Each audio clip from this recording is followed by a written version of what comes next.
Magandang umaga, ako nga pala si Tupi. Ituturo ko sa inyo ang pag-cultivate ng infusoria. Ito ang mga materyales na kailangan natin. Pinaskill ko na ha, para sa inyo.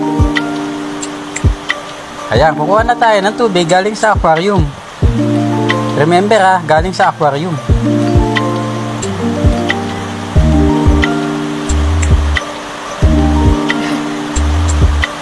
Ayan na nga, nalagyan ko na yung 2 bote. Ngayon, yung isang bote, lalagyan ko ngayon ng banana peel. Ayan na. Obserbahan natin kung alin na mas maganda. Yung kabila naman, dahon ng saging. Ito na yung dahon ng saging. Ilalagay ko na mga kahabi.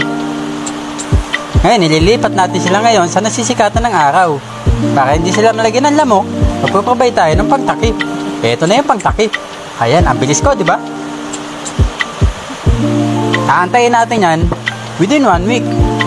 Tapos, kaya may takip para hindi pamahaya ng lamok at hindi maubos ang ating kinultivate na infusoria. Ayan, kita nyo na ha. Happy fish keeping! Sana masubaybayan nyo to. Salamat sa panonood.